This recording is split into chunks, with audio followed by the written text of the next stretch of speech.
Welcome to Khan's Crop Academy. Good morning, student. Hi, we are going to learn Agriculture, Science and Technology, Standard 12, Chapter number 13, Agricultural Marketing.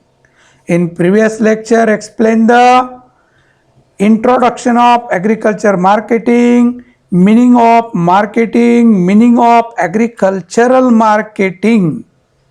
विद्यार्थी मित्रांनो, या अगोदरच्या lecture number 1 मध्ये आपण market म्हणजे काय, agriculture marketing म्हणजे काय याबद्दल आपण सविस्तर माहिती बघितलेली आहे.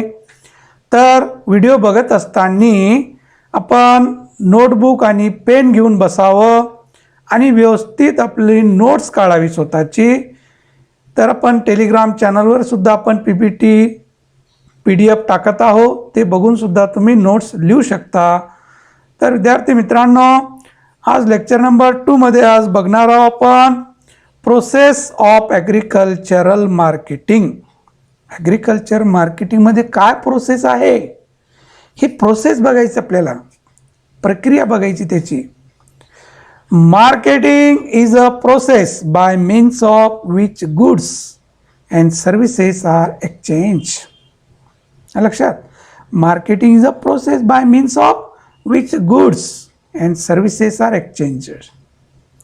तर मार्केटिंग प्रोसेस जे आहे ते आपलं जे गुड्स आहे त्याचे सर्व्हिसेस जे आहे एक्सचेंज करणं गरजेचं असतं.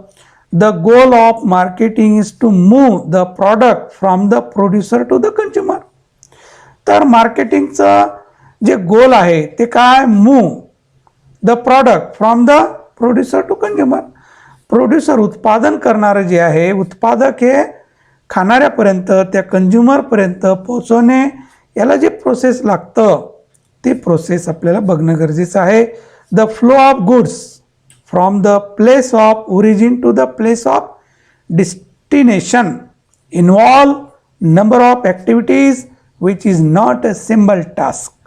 तर प्रोड्युसरपासनं जे आपलं माल आहे ते माल कंझ्युमरपर्यंत घेऊन जाण्यासाठी आपल्याला बरेच ॲक्टिव्हिटीज करणं गरजेचं असतात. त्यामध्ये काय काय ॲक्टिव्हिटीज असतात ते आपल्याला या प्रोसेसिंग ऑफ ॲग्रिकल्चर मार्केटिंगमध्ये आपल्याला अभ्यासायचं आहे. These activities of transfer are functions which are known as marketing process. तर ज्या या ॲक्टिव्हिटीज आहेत प्रोड्युसर टू कंझ्युमरपर्यंत ज्या काही ॲक्टिव्हिटी येणार आहेत त्या सगळ्या ॲक्टिव्हिटी म्हणजेच मार्केटिंग प्रोसेस होय. The marketing process involve 3 major activities. या ॲग्रिकल्चर प्रोसेसिंगमध्ये, ॲग्रिकल्चर मार्केटिंग प्रोसेसिंगमध्ये मेजरली 3 ॲक्टिव्हिटीज आहेत. मेजर तशा भरपूर आहेत, पण मेजर जे आहेत त्या 3 ॲक्टिव्हिटी आपल्या टेक्स्टबुकमध्ये दिलेल्या आहेत. त्या 3 ॲक्टिव्हिटीज आपल्याला या लेक्चरमध्ये व्यवस्थित बघायचं आहे. तर फर्स्ट ॲक्टिव्हिटी, तसं हे आपण वेगळे घेतलेले आहेत, आपले 3च ॲक्टिव्हिटी आहेत. तर ते ॲक्टिव्हिटी आहे असेंबलिंग म्हणजे कॉन्सन्ट्रेशन, सेकंड इक्वलायझेशन आणि डिस्पर्शन डिस्ट्रीब्युशन. ह्या 3 मेन प्रोसेसिंग आहेत. There are 3 major activities in agricultural marketing process. 3 assembling means concentration, जमा करणे, असेंबलिंग करणे, कॉन्सन्ट्रेशन करणे, जमा करणे, इक्वलायझेशन समानता ठेवणे, डिस्पर्शन डिस्ट्रीब्युशन काय करणे, डिस्ट्रीब्युशन करणे म्हणजेच आपण विभागणी करणे म्हणजे डिस्ट्रीब्युशन करणे, विभागून देणे, डिस्पर्शन. तर बघूया आपण assembling concentration. Assembling means concentration. Assembling means collection of produce for a sale in a mandis और large market is called assembling. आता सुरुवातीला जे आपण सगळं माल एकत्र आणतो है ना, असेंबलिंग. भाजी मार्केट असेल, धान्य मार्केट असेल, फळ मार्केट असेल, तिथं आपण सगळं गोळा होतो तिथं. आणि तिथून काय होतं, नंतर हरास होते माल है ना. म्हणजे पहिलं काय, असेंबलिंग करणं गरजेचं आहे. पहिलं प्रोसेस काय, assembling. The first process of marketing is concentration और assembling.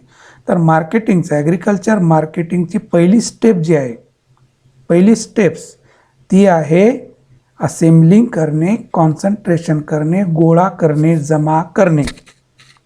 Concentration aims at the collection of products at a central place. Concentration aim at the collection of products at a central place. तर हे जमा कुठं करायला पाहिजे, central place, की ज्यांना सगळ्यांना तिथं येता यावं, सगळ्यांना येण्याचा खर्च कमी यावं, तिथं सगळे जमा व्हावं आणि तिथून त्यांनी खरेदी करावं. तर सेंट्रल प्लेस हे असेंब्लिंग केलं जातं. तालुका मार्केट असते है ना, ठराविक आठवडी बाजार असते, प्रत्येक दिवसाचं मार्केट असतं, तिथं सगळं कलेक्शन होतं, माल काय होतं, कलेक्शन होतं. सेंट्रल प्लेस त्याचं एम काय, असेंब्लिंगचं सेंट्रल प्लेस.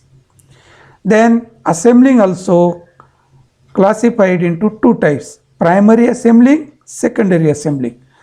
प्राथमिक जमा करणे, दुय्यम जमा करणे, प्रायमरी असेंब्लिंग आणि सेकंडरी असेंब्लिंग, असे दोन गटामध्ये आपण असेंब्लिंगचे टाईप करतो. आपण असेंब्लिंग जमा करणे है ना. तर primary assembling, secondary assembling. Primary assembling, the produce is assembled in the villages and primary markets.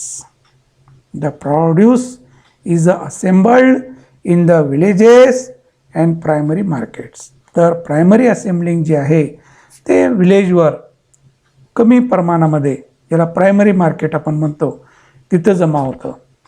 The farmer feel it convenient in view of small quantities of produce. कमी कमी माल तिथं, काही मोठं खेळ असेल तिथं जमा होतं, त्याला आपण प्रायमरी असेंब्लिंग म्हणणार. Lack of transport facilities, paucity of information on the prices.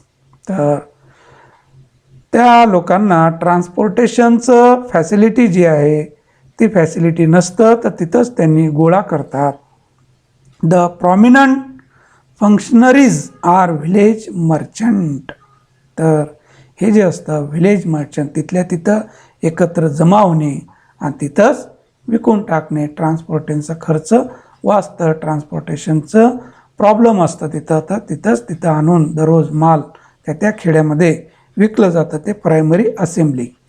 Then secondary assembling, it is associated with greater concentration. Greater concentration है ना. सेकंडरी असेंब्लिंग जी आहे हे भरपूर प्रमाणामध्ये असतं, तालुका जिल्हा या लेवलवर असतं. It is initially found in the producing areas and then in the consuming areas. तर तिथं प्रोड्युसर जे असतात त्यांनी हे माल जमा करतात, तिथून मग कंझ्युमर एरियामध्ये डिस्ट्रीब्यूट होतं. Commission agent join in the secondary assembling. तर प्रायमरी असेंब्लिंगमध्ये जे हे कमिशन एजंट नसतात, दलाल नसतात, तिथं व्यापारी नसतात, आपापलं माल घेऊन गावामध्ये बसतात, सकाळी विकलं जातं, संध्याकाळी विकलं जातं आपापलं, किंवा थोडं गावामध्ये फिरतात, असंही होतं. ते प्रायमरी असेंब्लिंग असतं. आणि सेकंडरी असेंब्लिंगमध्ये कमिशन एजंट असतात, दलाल असतात, दलालाकडं आडत्या असतं, त्या आडत्याकडं पूर्ण माल येणार, तिथं दलाल येणार, व्यापारी येणार, त्यामध्ये दलाल असतात आणि त्यानुसार मग त्याचं व्यापार होतं. The role of commission agent is a paramount importance. Paramount importance. These are the wholesale market. तर हे सेकंडरी असेंब्लिंग जे असतं हे होलसेल मार्केट असतं. तिथून हे 20 कॅरेट, 50 कॅरेट, 100 कॅरेट घेणारे तिथं व्यापारी असतात आणि दुसरीकडे घेऊन विकणारे असतात. तर हे जे कमिशन एजंट असतात यांचं जे आडत्या जे आपण म्हणतो, यांनी काय करतात, व्यापाऱ्याकडून ते पैसे घेतात आणि या कमिशन एजंट जे असतं, आडत्या जे असतं, आडत्या आपल्या खिशामधले शेतकऱ्यांना पैसे अगोदर वाटतं आणि व्यापाऱ्याकडून नंतर जमा करून घेतं. अशा पद्धतीने व्यवहार चालतं. म्हणजे शेतकऱ्याचं व्यापाऱ्याचं घेणं देणं नसतं. मध्यस्थी कोण असतं, आडत्या असतं. आडते आपला माल विकतं आणि आपल्याला पैसे देत त्याच्याकडचे, त्यांनी ते व्यापाऱ्याकडून कधी घेतं त्यांचं असतं ते. These are the wholesale market. हे होलसेल मार्केट असतं. तर प्रायमरी असेंब्लिंग आणि सेकंडरी असेंब्ली. हे तुम्हाला समजलं असेल. गावामध्ये खेडी भागामध्ये जे होत असतं, जमा होतात ते प्रायमरी, आणि जे तालुका जिल्हा लेवल मोठ्या मार्केटमध्ये जे माल येतं जमा होतात ते असतं सेकंडरी असेंब्लिंग. तर तिथं आडत्या असतं, कमिशन एजंट, व्यापारी एकत्र येतात आणि तिथून त्यांनी होलसेलमध्ये माल घेतलेलं असतं आणि नंतर तिकडं त्यांनी विकतात. देन सेकंड स्टेप्स और सेकंड प्रोसेस इक्वलायझेशन. इक्वलायझेशन त्या शब्दामध्येच अर्थ आहे ना, समानता. It is the adjustment of supply and demand as per the requirement based on the time, place and quantity. तर इक्वलायझेशन असणं एक फार गरजेचं आहे.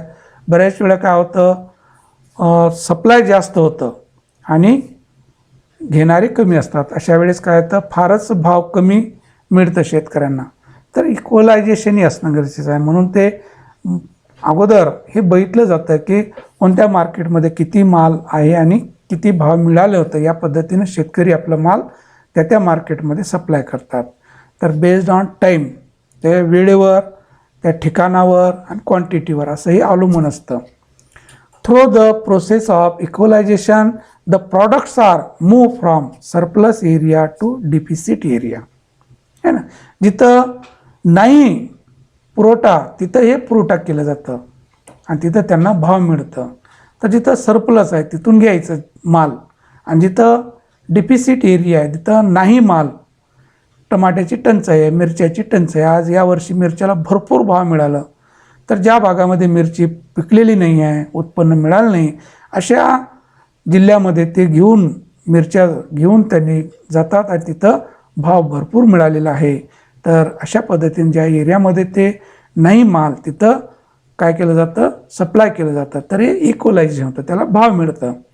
जिथं सरप्लस आहे तिथं भाव कमी असतं, तिथलं माल घेऊन ते दुसरीकडे जातात. तर शेतकऱ्यांनी बघायला पाहिजे की कोणत्या भागामध्ये डिमांड आहे, कोणत्या भाजीपाल्यांना, फळांना, तर तिथं सप्लाय करायला पाहिजे. With demand being spread throughout the year है ना. तर हे पूर्ण वर्षामध्ये चालत असतं.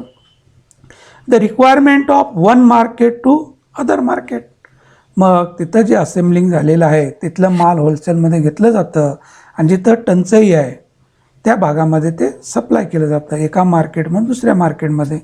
The required quantity should be move from assembling centre to the consumer market. तर हे इक्वलायझेशन जे आहे, ज्या भागामध्ये नाही आहे तिथं कंझ्युमरला तिथपर्यंत हे माल सप्लाय केलं जातं, त्यांना भाव मिळतं. जिथं हे असेंब्लिंग झालेलं आहे सेंटर पॉईंट, तिथून ते कंझ्युमरपर्यंत सप्लाय केलं जातं. Transportation and storage should be well develop in this regard. आता यामध्ये इक्वलायझेशन करायचं असेल, ट्रान्सपोर्टेशन असणं गरजेचं आहे, स्टोरेज फॅसिलिटी असणं गरजेचं आहे, तरच हे इक्वलायझेशन होणार.